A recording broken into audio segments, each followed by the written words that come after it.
Hi, today I'll be doing a book review on Don't Call Us Dead by Danez Smith. This collection of poetry is about the Black American experience, specifically being Black and being gay, as well as living with AIDS and the kind of police brutality that Black people are subjugated to in America. And I thought that this is one of the most brilliant collection of poetry that I've ever read, and I think that um, not I think Danez Smith did a really important job of detailing these experiences in poetry, and this book is really important.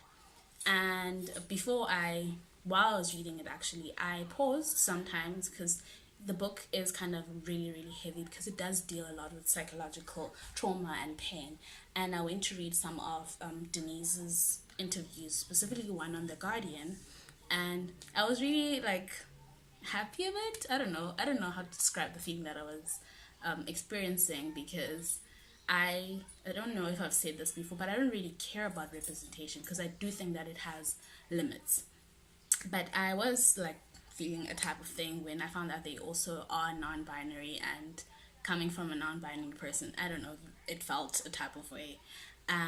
But this book, I thought it was specifically about Black gay men, and I'm not, as much as I am obviously familiar with that experience, I haven't lived that experience, and I'm not going to handle this book review through that lens. But I thought that this is one of the most important pieces of work in this time.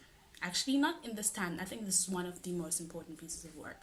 And the collection of poems begins with one poem called Summer Somewhere. And basically, it's about all of these Black boys who've been killed by the police, and what happens that they end up in an alternative here. And in this alternative here, what happens is that they are dug up.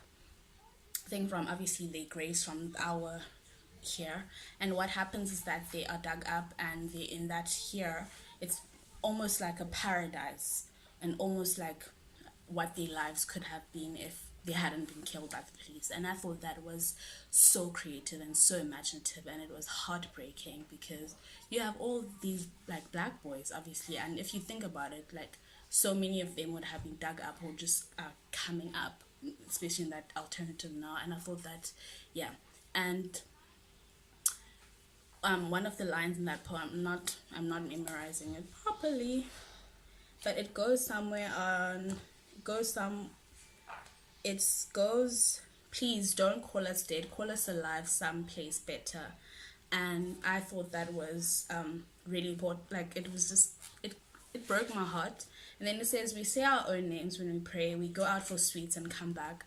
And as much as it's an American experience, I thought that was also very South African in a sense, because so many Black children do go out for sweets and never come back. And I'm not gonna say it's a universal Black experience, but I did find some connections with the South African lens. And then one of my other favorite poems is Dear White America, which Denise performed at Button Poetry. I think it was 2000, and I don't know how many years ago it was, but it is one of the most poignant poems ever, and it's so confrontational. And I really like that about Denise, the fact that they are so confrontational, because there's no way that you can I like the fact that they're not going to be passive about what they are dealing with in the society. And I really just, that poem is just fucking amazing. And then another favorite poem of mine was Dinosaurs in the Hood. That was one of the only light-hearted poems in their collection. And then another one was I wrote all of these down somewhere. Another one is a note on the phone app that tells me how far I am from other men's experiences. And as I mentioned before, I don't know much. Not I don't know much about being Black and gay, because I'm kind of another gay. But I really liked it. There was this passive aggressive point when Denise was just so fed up with, obviously this is talking about experiences being on dating sites such as Tinder or Grindr, and one of the potential people typed a specific way, and I felt that deep down in my heart. It was also really funny. And then also just talking about how people's preferences are so full of bigotry. And yeah, And then another one was about an elegy with pixels and come for Javier or Javier, a red chocolate bravo, who I discovered was I think a black gay porn star, and the way that basically how the way that we consume people's bodies and when they are dead, or consume people's art and when they are dead, what happens then. And I thought that was another confrontational, brilliant, absolutely brilliant poem. And wow, and I really like the fact that Denise is archiving the experiences of black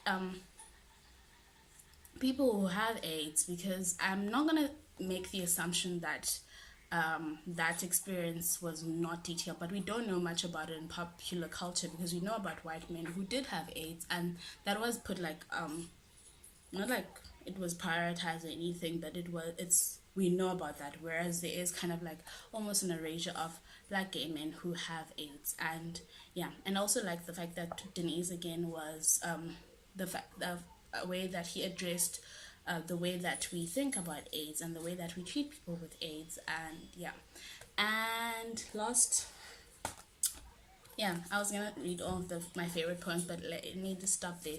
This is important work, and I really think or implore you to go get it, or read it if you can, however you can. But yeah, this is really important and extremely important. And okay, bye.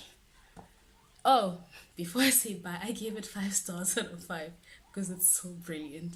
Okay, bye now.